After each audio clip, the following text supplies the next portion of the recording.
Tapi paling banyak balihonya PSI di mana-mana, begitu kan misalnya. Tapi paling banyak baliho PSI itu dicoret sama ya partai terkuat lah. Kita tetap menginginkan ibu kota negara tetap di Jakarta dan Kalimantan sebagai pusat pertumbuhan ekonomi hijau. Nah lalu ketika ada Mockingjay, itu kan justru dibuat. Itu adalah gerakan yang memang dibuat. Bu Mega ini kan lahir dari rahim demokrasi. Bu Mega itu lambang perlawanan terhadap kesewenang-wenangan gitu. Pak Anies itu memang selalu paling rendah kalau di survei. Dulu waktu DKI juga sama kan. Tapi hasilnya kita tahu siapa pemenangnya.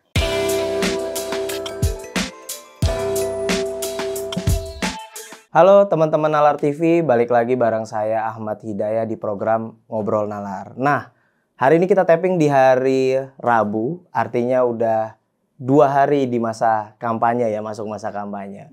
Nah, kita mau bahas soal elektabilitas di awal masa kampanye ini nih. Untuk ngebahas hal itu, saya udah kedatangan 3 orang tamu. Udah lengkap, duduknya juga udah berurutan sesuai dengan nomor urut. Kita kenalin satu-satu ya. Pertama dari timnya Anies Muhaimin, nomor urut 1 ada Mas Holid. Apa kabar Mas Holid? Alhamdulillah sehat. Alhamdulillah sehat. Mantap. Lalu yang ke nomor urut 2, pasangan Prabowo Gibran, ada Kak Sheryl. Ya halo. Halo. Gue doang yang dipanggil kakak ya. Iya, Mas dan Kak Sis gitu. Sheryl, Oh Sis sis, Sheryl. oke. Karena PSI jadi sis lah ya. Sis Sheryl, oke. Yang ketiga ada Ganjar dari timnya Ganjar Mahfud, Aris Setiawan Yudi. Halo Mas Aris. Siap, halo. Oke, langsung aja kita mau bahas soal elektabilitas. Nah ini di sini saya udah tampilin tentang elektabilitas dari surveinya Poltreking tanggal 28 Oktober sampai 3 November kemarin. Memang sih belum masuk masa kampanye ya, tapi ini cukup mendekati lah beberapa minggu, sekitar 3 atau 4 minggu jelang masa kampanye kan. Terkait hal ini nih, saya ingin ke Kak Sheryl dulu yang berada di peringkat 1 nih, timnya Prabowo Gibran. Apakah narasi Prabowo gemoy? Nah, ini yang paling efektif karena orang-orang banyak berbicara soal Prabowo gemoy, Prabowo gemoy, Prabowo gemoy. Nah, apakah ini nih yang membuat angkanya 40,2%? Yang jelas banyak faktor ya yang membuat 40,2% ini. Tim kita kerja keras dan terutama kita terima kasih banget ke masyarakat yang udah mencetuskan ide Prabowo gemoy. Karena itu organik datangnya dari netizen sebenarnya. Dan ketika di satu event Pak Prabowo berlari-lari kecil, itu ada yang teriak gemoy. Nah terus Pak Prabowo ngomong, gemoy apa itu? Jadi Pak Prabowo itu baru tahu itu gemoy dari pendukung yang meneriakkan itu. Dan ya disambut oleh tim, ya why not? Ya why not gitu loh. Mantan tentara, purnawirawan tentara, tapi kita kasih lah sesuatu yang deliverynya itu merangkul, yang nggak menakutkan. Karena gini, anak muda itu kan sekarang skeptis banget sama politik ya. Ya paling kita ini aja lah yang demen politik gitu ya. Tapi kan ini minority. Kita harus, kalau kita mau membuat iklim demokrasi kita lebih bagus lagi, berarti kan kepesertaan pemilu harus lebih besar. Nah, kalau kami di PSI, jauh sebelum kita bergabung dengan TKN, dengan partai koalisi, kita memang udah punya misi bahwa bagaimana memperkecil angka golput. Berarti orang tuh jangan takut sama politik. Nah ini kan lucu-lucu, ini juga gemoy gitu kan. Ini juga imut-imut lucu gitu kan. Nah, jadi mereka tahu bahwa insan-insan kayak gini nih yang ngisi politik sekarang. Orang-orang muda yang punya ide dan gak menakutkan. Kalaupun yang usianya tua tapi jiwanya muda. Nah jadi ketika orang sudah mau melihat packagingnya udah suka, mereka akan pengen tahu lebih jauh. Ide dan gagasannya apa.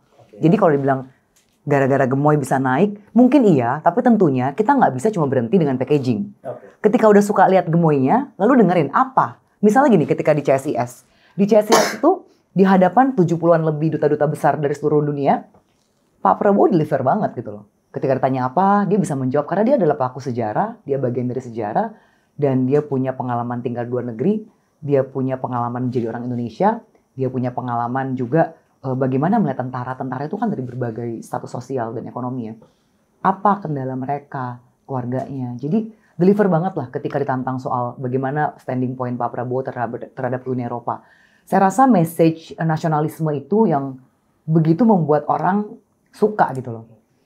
Karena berani untuk, oke, kita pokoknya apapun juga nasionalis. Misalnya gini, terkait dengan kita mau menjadi negara industri misalnya gitu ya. Ya kita memang negara agraris, tapi Bukan berarti kita stop menjadi negara agraris, tapi kita menjadi negara industri juga. Yaitu apa? Kita mengolah bahan pangan. Oke, jadi artinya tujuan daripada gimmick gemoy ini agar orang ngelirik dari ide-ide atau gagasan yang dibawa oleh Prabowo gitu ya. Sebenarnya sih gini, kan saya udah bilang dari awal itu bukan muncul dari tim ses. Muncul organik dari celotehan netizen, orang-orang yang ketemu ketika Pak Prabowo bertemu dengan konstituen dan sedang berkampanye ya. Nah celotehan itu ada. Nah setelah celotehan itu ada, ya kita sambut. Jadi kita berusaha mendengarkan aspirasi rakyat lah, termasuk yang ringan-ringan juga kita dengerin gitu, kita garap. Oke. Gini, kalau misalnya tadi soal gemoy terus ini bisa 40,2% gitu, cukup tinggi dan kenaikannya 9,5, berarti hasil kemarin MK dan tudingan politik dinasti itu nggak works ya? Atau emang tim dari Prabowo Gibran tuh memang sudah punya treatment khusus untuk mengcounter isu-isu itu? Nah kalau ditanya works atau enggak, ya kita lihat aja hasil surveinya. Naiknya itu cukup signifikan ya, 9,5%, hampir 10%. Sebenarnya margin error kita tahu lah, kalau margin error survei itu kan bisa 9% ya. Ini kan 9,5 gitu loh. Jadi ya saya rasa masyarakat melihat banyak aspek ya, bukan hanya misalnya lawan politik yang menaikkan isu-isu MK. Karena MK itu kan pada kenyataannya nggak cuma satu hakim. Ada banyak hakim dan ketika mereka membacakan putusan, pertimbangannya pun dibacakan live, on air live. Jadi orang bisa melihat langsung bagaimana. Jadi kita harus percayalah MK itu tetap konstitusional. Bahkan Pak Mahfud sendiri kan bilang, Pak Mahfud, saya mengutip ya, karena saya tuh termasuk fansnya Pak Mahfud ya. Ketika saya jadi wartawan tuh kita selalu tuh mengejar bagaimana pandangan Pak Mahfud terkait hukum. Dan dalam wawancara dengan Mata Najwa, Pak Mahfud sendiri mengatakan bahwa itu sudah keputusan final. Dan kita harus percaya dengan keputusan final itu tidak bisa diganggu-gugat lagi. Jadi secara hukum itu sudah inkrah gitu loh. Oh jadi maaf saya kutip lagi ya, Pak Mahfud mengatakan bahwa sebenarnya di negara demokrasi tidak ada yang namanya politik dinasti. Karena kalau kita ngomong MK kan larinya ke black campaign bahwa ini politik dinasti ya. Nah karena apa? Pemilunya kan langsung.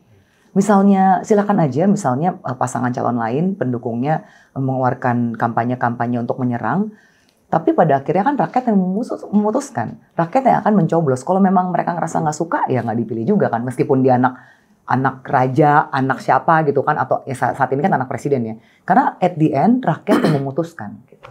Oke, sebenarnya harusnya ke Mas Aris nih habis ini. Tapi saya mau ke Mas Khalid dulu karena kita masih ngomongin gimmick Mas. Karena kalau tadi Kak Sheryl bilang, oh itu organik.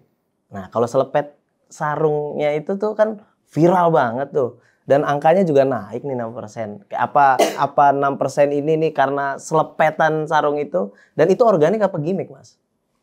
Jadi begini, kalau politik gimmick itu ibaratnya, kalau kita buat ibaratnya, itu kayak makan menunya itu kebanyakan kolesterol. Nggak bagus buat kesehatan. Tapi kalau politik gagasan, ide itu akan bisa seperti vitamin, makin banyak makin sehat. Jadi kita akan mendorong bagaimana politik gagasan itu bisa lebih banyak.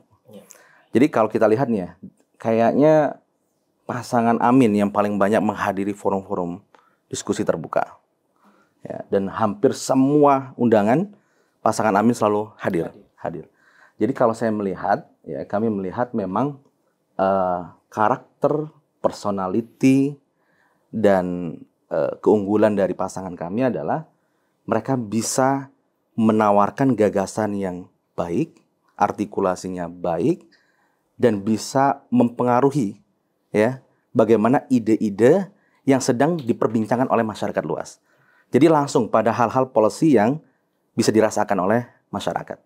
Sehingga kalau kita lihat banyak pertanyaan-pertanyaan dari masyarakat, mulai dari hal terkait demokrasi, terkait ekonomi, ya, terkait politik luar negeri, terkait banyak hal, pangan, dan itu terresonansi dalam diskusi-diskusi di media-media nasional, media sosial dan sebagainya.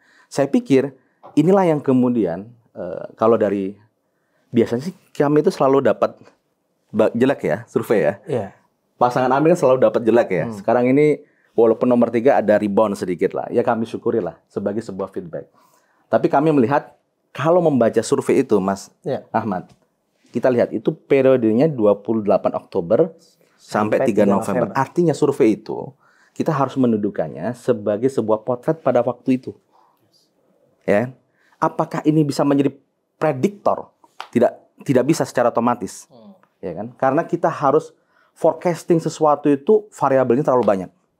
Tapi memotret itu, apalagi kalau kita lihat nanti, kalau kita baca kuesioner misalnya ya, kita juga harus melihat bagaimana cara penyampaian kuesioner dalam metodologi dan sebagainya, kita harus lihat itu seperti apa.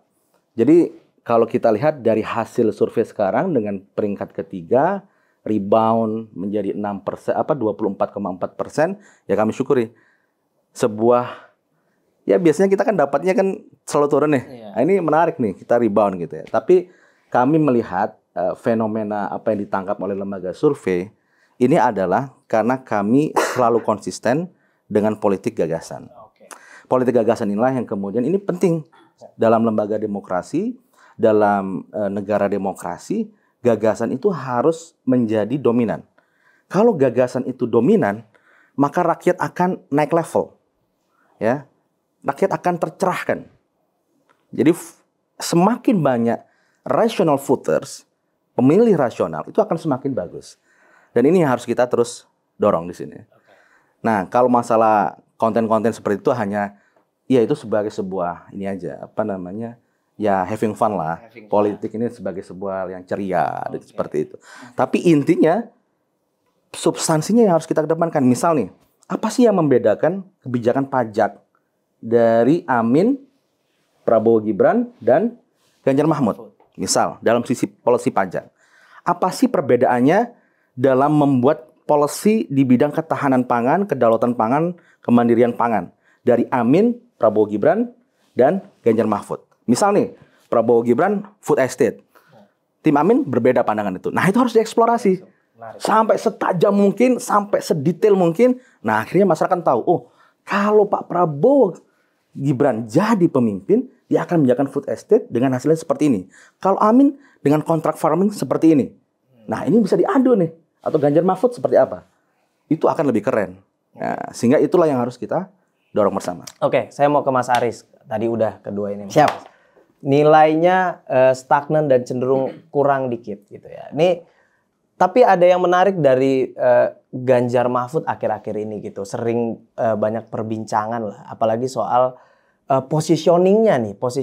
Dulu saya mengutip Mas Kodari ya, pengamat ya. Mas Kodari bilang bahwa dulu Prabowo Ganjar itu elektabilitasnya karena pemilihnya yang setuju atau suka dengan pemerintahan Pak Jokowi gitu ya. Sedangkan pemilihnya Anies adalah orang yang tidak setuju atau tidak suka dengan pemerintahannya Pak Jokowi gitu ya. Nah, tapi sekarang Pak Ganjar ini cenderung ke arah mirip-mirip Amin nih akhir-akhir ini nih. Apanya mirip Amin? Misalnya tuh kan mengkritisi pemerintah gitu, mengkritisi pemerintah hari ini gitu. Kemarin dibilang, boleh ya? Apa? Kan incumbent juga boleh ya? Kayak kemarin dibilang, Enggak. Mas Ganjar bilang bahwa skornya 5 penegakan hukum gitu. Nah, apakah positioning yang lagi ganti konstituen pemilih ini gitu menjadi penyebab atau menjadi faktor salah satunya? Enggak, begini Mas ya. Terima kasih. Kalau dari kami tetap santai-santai aja menanggapi berbagai lembaga survei yang hari-hari ini misalnya mempotret penurunan elektabilitas Mas Ganjar, Pak Mahfud, kemudian kenaikan elektabilitas Pak Prabowo hingga 40%. Sebenarnya kita pun kalau misalnya mau ditulis Pak Prabowo 80% pun silahkan saja, gitu kan, yang namanya juga kan survei gitu kan. Tapi sebagai sebuah produk akademik sebuah metodologis penelitian, kami menghormati semua lembaga survei, gitu kan. Kami menghormati itu. Tetapi ketika ranahnya akademik, tentu saja bisa ada perdebatan. Perdebatan bisa saja di hal metodologis dan lain sebagainya. Saya mengutip jurnal internasional di Sagi Publication yang itu ditulis oleh seorang mahasiswa di South Carolina pada tahun 2008 bahwa hampir semua lembaga survei gitu ya mengalami keterbatasan dalam hal akurasi gitu.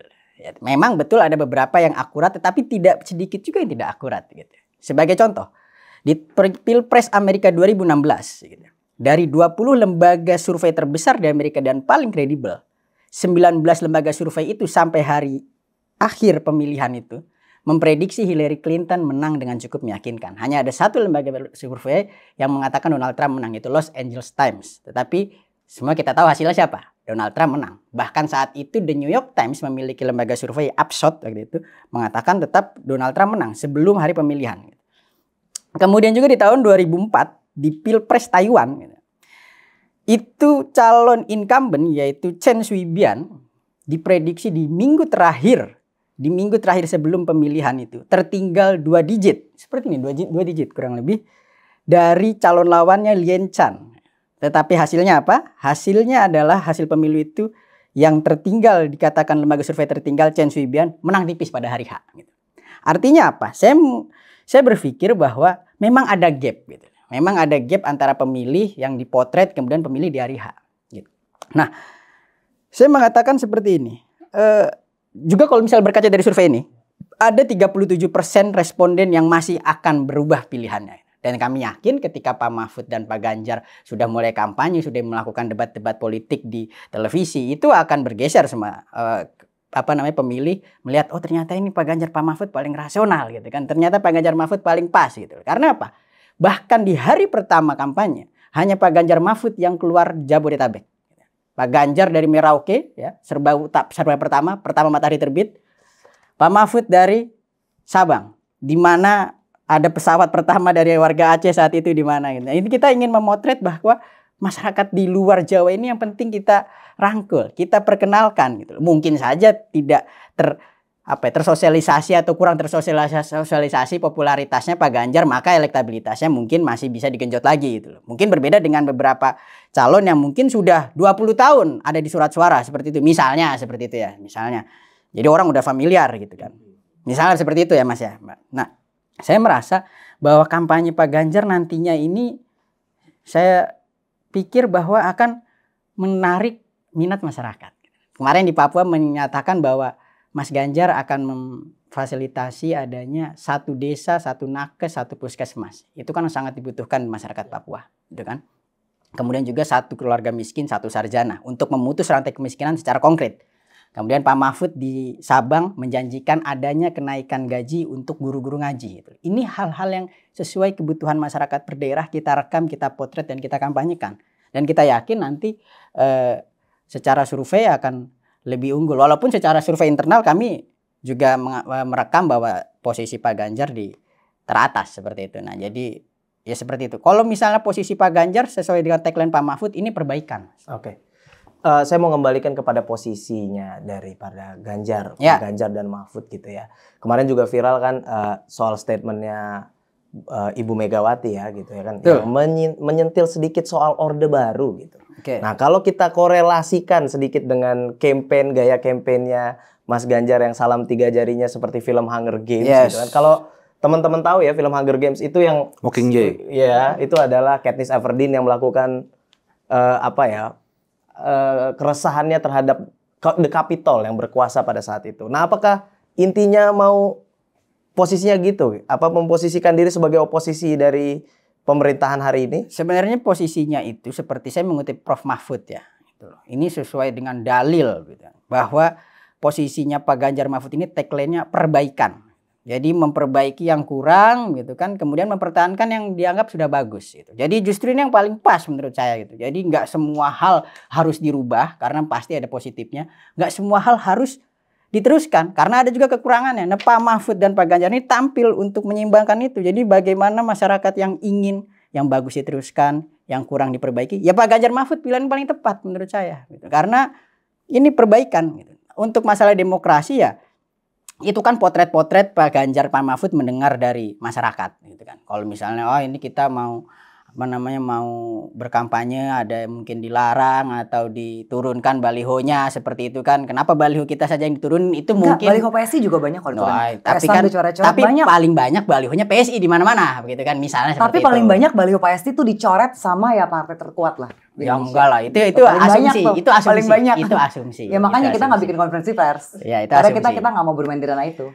Itu asumsi, saya pikir kan. Udah, berarti ada lagi enggak, dan ditambahkan? saya pikir baliho misalnya baliho boleh diturunkan gitu kan. Di baliho diturunkan juga oleh aparat misalnya begitu kan. Ada foto-fotonya gitu kan, ada yang kita sudah bikin konferensi pers tentang itu. Nah, itu kita bukan ingin melawan sebenarnya ya. Walaupun Pak Ganjar mengatakan kalau ada hal-hal yang itu dilawannya benar gitu. Tetapi kita ingin mengingatkan gitu, bahwa masyarakat punya hak, masyarakat punya hak untuk mendapatkan keadilan, ketenangan dalam memilih tanpa intimidasi dari banyak pihak gitu. Nah, itu saya pikir wajar lah. Apalagi Bu Mega ini kan lahir dari rahim demokrasi. Bu Mega itu lambang perlawanan terhadap kesewenang-wenangan gitu loh. Ketika dia mungkin melihat ada tanda-tanda ke situ, ya kenapa kita salahkan kalau mau ngomong seperti itu gitu loh. Kalau misalnya tidak ada pihak-pihak yang tidak terima, ya silakan sampaikan secara gagasan gitu loh. Secara bukti-bukti kan gitu. Ini kan negara demokrasi gitu. Oke. Sebenarnya saya mau langsung masuk ke Jawa Tengah. Cuman saya ada sedikit penasaran sama Mas Khalid ini. Jadi beberapa hari sebelum kita tapping ini ada narasi soal kalau gitu PKS menang, ibu kota nggak jadi pindah. Ya. Itu akan dibawa nggak sama Mas Anies? Jadi gini, kemarin itu kita melakukan launching kampanye nasional. Kampanye nasional ini kita mengangkat tema kampanye gagasan. Salah satu gagasannya adalah yang sudah menjadi rekam jejak kita. Jadi rekam jejak kita di DPR RI itu apa? Sebenarnya banyak hal yang kita perjuangkan. Tapi salah satu yang sangat krusial adalah sikap PKS terkait ibu kota negara. Jadi pada launching kemarin kita ingin menegaskan kembali bahwasanya sikap PKS terkait ibu kota negara, kita tetap menginginkan ibu kota negara tetap di Jakarta dan Kalimantan sebagai pusat pertumbuhan ekonomi hijau. Itu. Cuma kalau ini ditulis panjang kan terlalu panjang dan berita di headline-nya di kepanjangan gitu ya. Jadi PKS menang, kami menjanjikan bahwasanya Jakarta akan tetap menjadi ibu kota. Kita tentu memiliki banyak argumen di sini dan kita sudah sampaikan prosesnya tidak serta-merta karena proses pembahasan di DPR RI begitu dinamis sekali dan PKS menjadi satu-satunya partai yang memiliki sikap tegas terkait RUU IKN. Dan ini kita artikulasikan kembali, kita tegaskan kembali komitmen kami untuk mengusung gagasan ini. Nah, terkait gagasan ini apakah menjadi sebuah narasi atau platform dari Amin? Kami sudah mengkomunikasikan kepada partai koalisi seperti PKB, Nasdem, dan juga Capres dan Cawapres. Tentu ini juga kami memberikan kedaulatan setiap partai politik memiliki sikap masing-masing. Capres dan Cawapres juga memiliki pertimbangan masing-masing. Jadi kalau sampai detik ini Amin tentu masukan atau gagasan dari PKS menjadi sebuah masukan untuk dibahas bersama. Begitu. Jadi belum ada sebuah sikap resmi dari Amin terkait gagasan dari PKS. Mungkin saya bisa menambahi ya, Boleh, karena kan boleh. dua ini udah. Silakan. Tadi kan kita memperbincangkan mengenai gimmick versus ide dan gagasan. Dan kalau dari kami merasa sah-sah aja. Setiap paslon boleh mempunyai cara-cara mereka sendiri ketika mereka menyampaikan konten dengan delivery bagaimana caranya. Karena kalau orang komunikasi kan kita paham ya bahwa it's all about content and delivery. Ya. Caimin saya tuh selalu suka dengan kesegarannya, spontanitasnya. Ya NU banget lah. Jenaka. Yes, yang kayak di KPU kan keren banget tuh yang pas lagi pengambilan nomor urut kan. Ya kalau Pak Prabowo ya joget-joget itu lah yang silat jaipong itu ya. Nah lalu ketika ada Mockingjay, itu kan justru dibuat. Itu adalah gerakan yang memang dibuat. Dan nggak apa-apa, menurut saya sah-sah aja. Ketika mereka mau memposisikan diri sebagai orang tertindas, itu the way they deliver. Deliverynya gitu supaya orang mau dengar gagasannya. Nah itu tadi, jadi saya mau komentari itu. Dan terkait dengan kalau memang merasakan ada intimidasi, silakan kan Bawaslu terbuka ya. Kita juga menanti, silakan aja. Kita mau pemilu ini adil, jadi paslon manapun yang merasakan ada intimidasi atau ketidakadilan, silakan dikasih bukti-bukti ke Bawaslu. Tentunya asalkan secara legal standing buktinya kuat ya. Lalu IKN. IKN ini menarik ya, karena rupanya memang timnya Amin mengerti betul. Harus punya polemik kan kalau mau naik ya. Dan kita menerima aja gagasannya selama punya data yang cukup. Karena kita ingat ketika ketok palu Undang-Undang Nomor 3 tahun 2023 tentang menyetujui akan membangun IKN, itu kan 90% dari kursi di DPR yang menyetujui. Termasuk juga partai koalisi dari Amin, yaitu Nasdem dan juga PKB. Itu mereka full vote. Justru yang menyetujui dengan catatan adalah Demokrat. Nah, tapi memang PKS betul satu-satunya fraksi yang menolak.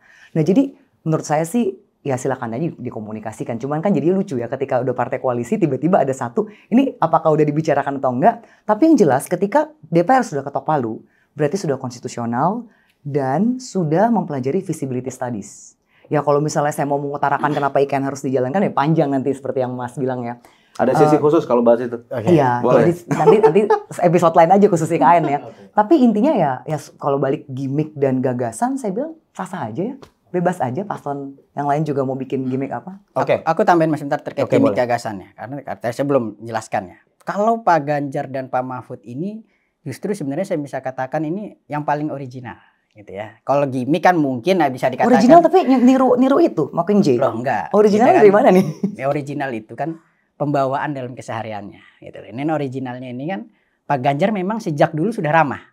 Pak Ganjar sejak dulu sudah ramah, bahkan sejak sebelum menjadi gubernur pun sudah sangat ramah. Dia sangat ramah, sangat cair kepada orang. Bahkan kemarin diterekam dengan sangat jelas bahwa di Papua saat dia kampanye pertama dia mengajak duduk dan mengajak ngobrol anak di Papua itu, salah satu anak di Papua, kemudian juga pendeta. Ngobrolnya itu sangat asik, membuat mereka mau mengutarakan apa yang menjadi di pikirannya gitu. Nah, ini yang sangat original ini kemudian ditambah Pak Mahfud yang dari dulu memang sudah tegas begitu kan. Dari dulu memang sudah tegas, dari dulu memang sudah apa ya dikatakan.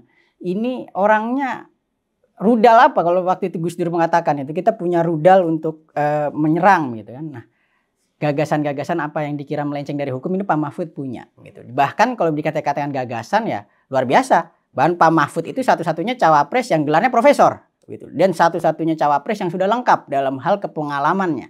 Pernah di lembaga yudikatif, pernah menjadi ketua ketua MK. Kemudian pernah menjadi anggota DPR, juga pernah menjadi menteri pertahanan, menteri Polhukam juga begitu kan. Nah, kemudian Mas Ganjar juga sudah luar biasa, pernah 2 periode menjadi anggota DPR, pernah juga 2 periode menjadi gubernur, 2 periode, bukan 2 tahun seperti. Nah, ini kurang lebih hal-hal yang masyarakat sebenarnya sudah sangat paham lah, masyarakat kita pintar. Tidak akan masyarakat Indonesia itu terpengaruh dengan hal yang bisa sifatnya itu tidak original, tidak buatan. Seperti itu. Iya, Oke. saya setuju. 2 periode bukan 2 tahun. Berarti saya ke Kak Sheryl ya. Nah, 2 tahun berarti ke Gibran mungkin ya gitu, wali kota Solo. Survei kita mau ngebalikin lagi soal elektabilitas ini di Jawa Tengah. Karena ketika terakhir itu Prabowo mengumumkan soal Gibran, itu publik langsung melihat ke arah Jawa Tengah. Jawa Tengah ini jadi perdebatan lah. Menariknya adalah ya kita tahu Pak Ganjar gubernur di situ, lalu Gibran wali kota Solo di situ. Dan menariknya di kubunya Anies Muhaimin dulu Ida Fauziah sama Sudirman Said kan maju di Pilkada 2017. Suara besar itu waktu itu. Suara sekitar 42% gitu ya. Nah, ini kan jadi wah Jawa Tengah nih cukup menjadi perhatian nih. Nah, saya ingin ngomongin elektabilitas di Jawa Tengah. Pak Ganjar masih unggul sekitar 60%-an di Jawa Tengah menurut survei angkanya indikator. bagus sekali. Angkanya tinggi, cukup tinggi. Lalu sedangkan kalau Prabowo Gibran itu sekitar 22%. Nah, gimana nih? Apakah Jawa Tengah ini Gibran ini tidak sebegitu kuat di Jawa Tengah? Tidak bisa mengangkat suara Prabowo di Jawa Tengah? Ya, ini kan surveinya dilakukan berarti sekitar 1 minggu sebelum akhir Oktober ya. Karena kan dirilis 1 November. Ya, dan pada saat itu kan berarti Gibran belum lama ketika dideklarasikan sebagai cawapres pasangan Prabowo. Belum lama. Tapi kita optimis karena kita juga punya survei internal dan surveinya jauh di atas angka itu. Dan saya rasa ini akan ada migrasi besar-besaran ya ketika orang tahu kemana arah Pak Jokowi. Kita kan ingin keberlanjutan. Dan saya yakin pencinta Pak Jokowi pasti akan mendukungnya itu keberlanjutan. Gitu loh. Dan kita tahu Pak Ganjar juga kuat karena dia kan memang 2 periode adalah kepala daerah di Jawa Tengah. Jadi kita cukup optimis, kita tetap kerja keras ya. Kayak hasil survei ini bagus sekali dari Poltreking pun kita di TKN itu udah betul-betul diberi pesan. Ini hasil yang ya seperti tadi kata Mas Aris ya, Mas Aris benar banget. Kita tuh nggak mau cuma look by the survey. Yang penting tuh harus turun ke bawah, benar-benar menyapa banyak orang. Karena hasil survei itu kan ada margin error. Jadi ya hasil survei ya buat kita ya kalau bagus ya itu penyemangat. Tapi bukan berarti kita langsung ya ongkang-ongkang kaki ya. Karena ya saya setuju banget lah Mas Aris bilang. At the end hari H itu yang paling menentukan ya Mas ya. Survei itu ya hanya membuat indikator aja buat semangat kita gitu. Oke, ada migrasi tadi saya catat. Migrasinya kemana nih? Apakah ke Prabowo Nah ini menarik nih. Atau ke... Saya punya analisa sedikit boleh? Ayo silakan. Nah menurut kami ketika timnya Pak Ganjar dan Mahfud yang biasa Pak Ganjar itu kan sangat ceria katanya ya. Organik banget, emang orangnya ceria gitu. Tapi tiba-tiba dengan Mockingjay itu dan terlihat sedih, suram ya. Saya khawatir begitu semakin narasi ini dimainkan, migrasinya itu ke pihaknya Amin malah. Karena survei-survei menunjukkan itu. Amin. Survei-survei menunjukkan itu gitu loh. Karena mungkin kan jadinya berbeda dengan citra yang selama ini ada ya. Ya itu sih kalau Enggak. saya melihat pribadi ya. Gini, kalau saya Tahan dulu Mas. Bentar. Coba ini dulu karena migrasi ke sini. Yakin nggak migrasi suaranya ke Amin. Itu amin aja. Tapi jujur. Di Timnas ada nggak ada analisa seperti itu juga kan? Ya intinya gini, jadi memang swing voters itu sangat sensitif juga dengan narasi, ya, dengan gagasan, dengan sentimen, itu sangat sensitif. Sehingga apa yang dilakukan oleh kandidat, jadi kalau kami melihat itu ada dua hal yang paling faktor penting. Pertama itu adalah kandidat, yang kedua mesin politik. Jadi bisa jadi secara kandidasi atau kandidatnya itu tidak kuat di wilayah tertentu. Misalnya umpamanya ada yang mengatakan Pak Anies tidak terlalu kuat di Jawa Tengah, tapi bisa dilengkapi dengan PKB yang cukup bagus di di Jawa Tengah. Misal seperti itu. Jadi complementary. Jadi apa kandidatnya dia kekurangannya di mana, di wilayah mana, tapi ketika mesin politiknya bergerak, relawannya bergerak, itu bisa mengangkat suara tersebut. Nah, disinilah. Jadi tidak semata-mata memang center of gravity-nya itu di kandidat, tapi mesin politik yang efektif dan gerak bersama relawan itu juga luar biasa, powerful itu. Begitu. Oke, sekarang baru saya ke Mas Haris. Oke, terima kasih. Ini menarik. Ntar Karena dulu, gimana? sebentar. Karena saya ingin mengutip pernyataan gitu. Iya. Mengutip pernyataan dari Anies Baswedan yang bilang bahwa kandang banteng hanyalah mitos. Jawa Tengah kandang kita semua. Kalau data sih ngelihat tadi ya 60% lebih gitu. Jawa Tengah itu dari dulu memang kita udah tahu pasti PDIP cukup kuat di situ dan Ganjar pun gubernur di situ. Gimana nih menyikapinya? Masih kuat nggak? Ya kalau misalnya kita Jawa Tengah. katakan Jawa Tengah itu kandang banteng hanya mitos, ya kita lihat saja. Sejak reformasi sampai sekarang itu berapa representasi partai, suara partai PDI di sana itu seberapa? Selalu di atas, luar biasa kan ya. Kemudian calon-calon yang dicalonkan, misalnya Pak Jokowi 2 kali dicalonkan di sana oleh PDI Perjuangan, salah satu partai pengusungnya ya. Dan kader PDI Perjuangan juga, lahir dari rahim PDI Perjuangan, itu bahkan kemarin 78% kita, 76 atau 78% di sana. Partai-partai juga seperti itu. Dan di Jawa Tengah itu kita dari pokoknya hanya ada 2-3 kabupaten yang bupatinya bukan diusung atau bukan kader PDI Perjuangan. Jadi silakan saja. Kalau mengatakan kandang banteng hanyalah mitos, ya justru pernyataan yang saya pikir itu pernyataan tidak berdasarkan fakta. Gitu. Karena faktanya Jawa Tengah masih dan akan tetap menjadi kandang banteng. Seperti itu. Ini basisnya ya, basis. Dan saya merekam betul karena saya orang Jawa Tengah. Saya orang Kebumen, Jawa Tengah, dan saya merekam betul ketika hal seperti ini, ada terjadi hal seperti ini, calon sudah terset, ini 3 calon gitu kan. Orang-orang juga malah mendengarkan, mengucapkan seperti ini. Aduh kok jadi seperti ini ya pemerintah sekarang gitu. Jadi simpati terhadap Pak Ganjar Mahfud itu lebih besar gitu. Sekarang saat ini. Maka tadi dikatakan ada migrasi besar-besaran, sebentar dulu. Kita buka survei. Di survei itu sebenarnya beberapa terakhir itu ada pertanyaan bahwa berapa persen responden yang akan ikut Pak Jokowi misalnya bersikap kemana gitu. Walaupun Pak Jokowi secara clear, netral, dan kita harus percaya bahwa Pak Jokowi silahkan memilih nomor 1, pilih nomor 2, pilih nomor 3 itu silahkan. Tetapi hanya ada kurang dari 20% responden yang menjawab akan memilih sesuai dengan arahan Pak Presiden Jokowi. Jadi saya pikir apakah migrasi besar-besaran karena Pak Jokowi bersikap nanti misal ke depan, itu tidak akan terjadi. Karena Pak Jokowi pun tidak akan bersikap secara tegas gitu loh, di depan publik misalnya seperti itu. Kemudian apakah dengan sikap yang sekarang ini Pak Ganjar suaranya akan migrasi ke pasangan nomor 1 gitu misalnya? Saya rasa tidak ya. Saya rasa justru pasangan Ganjar ini akan mendapatkan limpahan migrasi yang luar biasa gitu kan. Ketika setelah kampanye ini dimulai. Kampanye ditambah debat gitu. Karena publik ini menunggu debat gagasan gitu.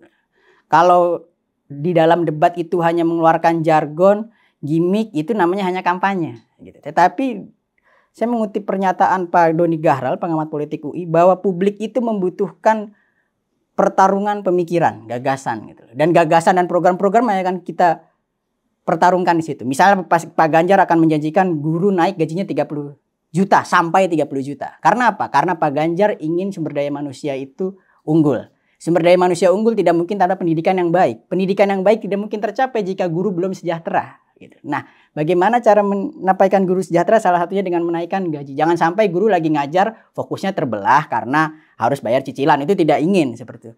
Ketika sumber daya sudah naik, sumber daya manusia Indonesia sudah kuat, maka hilirisasi dan proses-proses ekonomi itu akan dinaikkan juga. Kemudian itu akan berlanjut ke kedaulatan politik kita. Jadi ini sudah dalam satu hal yang holistik, visi Pak Ganjar Mahfud, dan siap didebatkan. Karena kami meyakini bahwa visi Pak Ganjar Mahfud ini, visi misinya, program-programnya ini yang paling realistis, baik secara anggaran dan dibutuhkan oleh masyarakat. Seperti itu, Mas. Jadi sama sekali kami tidak khawatir ada migrasi. Justru yang saya tangkap ini, wah ini tunggu nih.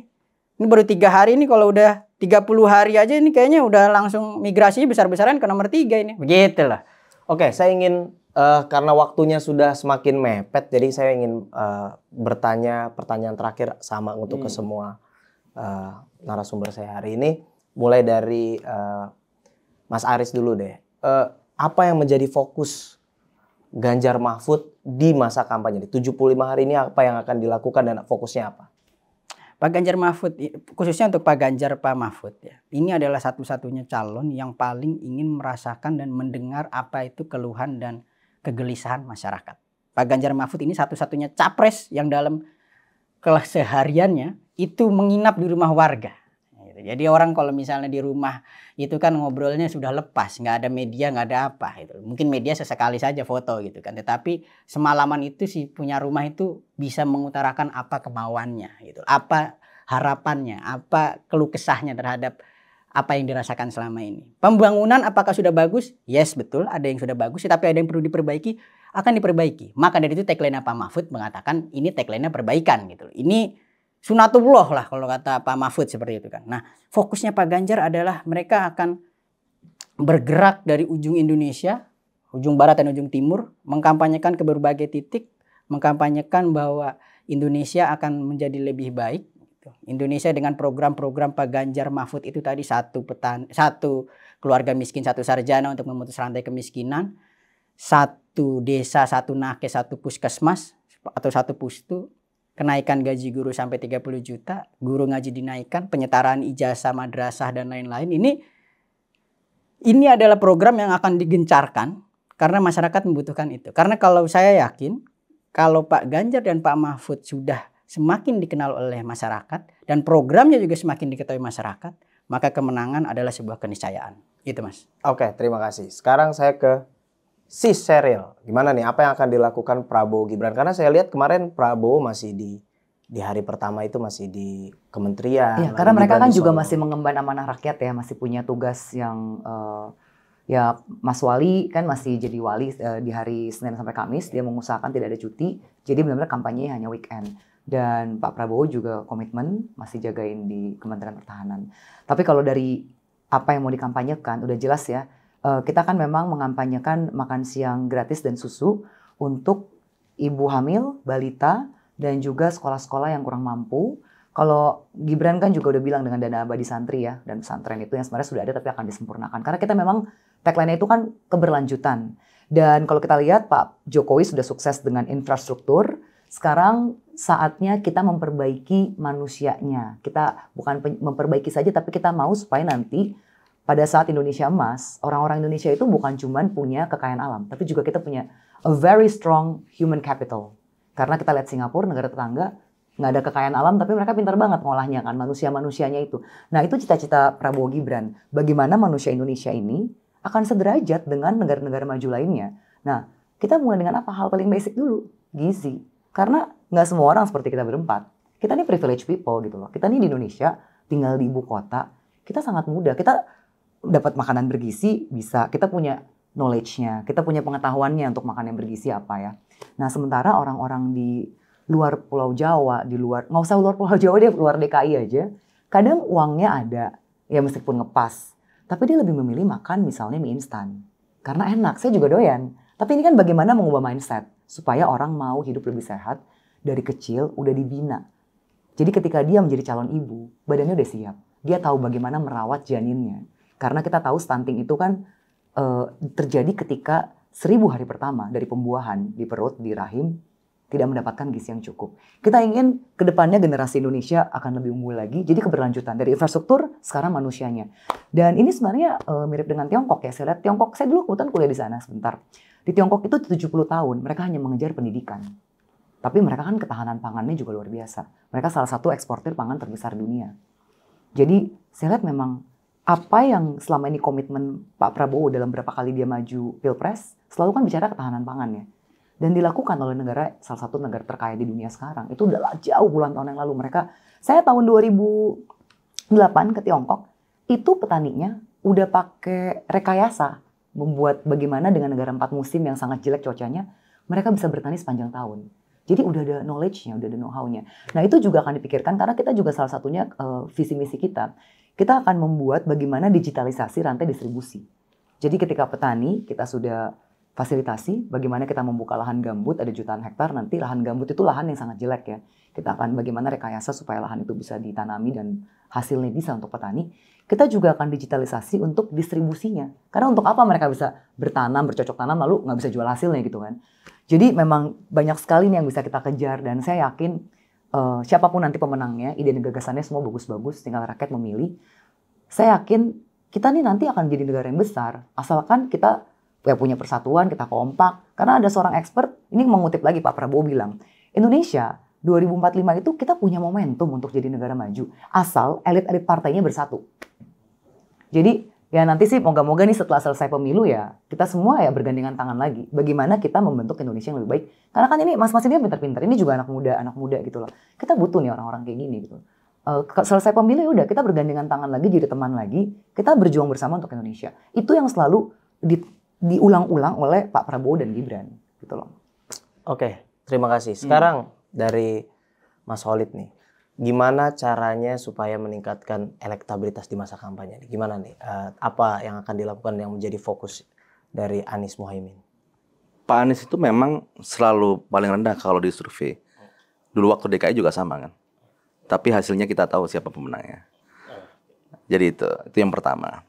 Jadi kita tahu bagaimana kita harus bergerak baik dengan gagasan maupun dengan gerakan turun langsung ke masyarakat. Terus yang kedua terkait gagasan ya, kita harus bisa membedakan antara dua hal. Pertama level of idea dengan level of policy atau rekam jejaknya. Jadi gini, kalau kita menginginkan Indonesia menjadi negara maju, menurunkan stunting atau mengentaskan kemiskinan, memperbaiki masalah kedaulatan pangan, semua gagasan itu pasti bagus. Ya. Tapi kita harus melihat apa yang disebut dengan rekam jejak. Pak Anies bukan hanya menawarkan gagasan, tapi rekam jejak apa yang sudah diperbuat di DKI Jakarta. Misalnya masalah pangan misal. Bagaimana kemudian Pak Anies dalam menjamin stok dan menjaga stabilisasi harga pangan di Jakarta. Itu beliau melakukan kerjasama, partnership antara DKI Jakarta dengan daerah-daerah lain. Dengan Jawa Timur, dengan Jawa Tengah. Ini langsung membuat cost down. Sehingga harga supply-nya ini, supply dari produksi beras dan sebagainya itu stabil dengan harga yang murah. Dan saling menguntungkan. Tidak perlu impor. Jadi kita menawarkan bukan hanya gagasan, bukan hanya rencana, tapi apa yang sudah dikerjakan. Sehingga klaim gagasan yang bagus itu bisa kita verify. Misal yang kedua, Pak Anies selalu bicara tentang masalah ekologi, krisis lingkungan dan sebagainya. Ini juga harus melihat bagaimana rekam jejaknya juga. Ini harus disampaikan. Jadi bukan hanya kalau kita menginginkan memitigasi perubahan iklim, tapi bagaimana rekam jejak sang kandidat terhadap isu-isu lingkungan. Ini kan bisa diverifikasi. Nah, menyeimbangkan antara yang diinginkan dengan apa yang sudah dilakukan itu penting. Karena kalau kita hanya menjanjikan sesuatu, tapi track record, rekam jejak itu tidak menunjang, akhirnya PHP. Ya, Sehingga inilah yang harus kita suguhkan kepada masyarakat. Gagasan dan rekam jejak. Oke. Ya, saya mengucapkan terima kasih untuk semua narasumber. Semoga pemilu kali ini menjadi sebuah pasar ide, pasar gagasan yang dimana publik akan melihat mana yang ide gagasan yang terbaik, yang melekat pada si kandidat-kandidat ini yang bisa direalisasikan menuju Indonesia Emas 2045. Nah, di akhir episode saya ingin bilang bahwa pemilu adalah sebuah pesta demokrasi, maka yang namanya pesta harus bahagia. Bahagia pesertanya, bahagia penyelenggaranya, dan bahagia publiknya. Sampai jumpa di episode selanjutnya. Bye-bye. Bye-bye. Bye-bye.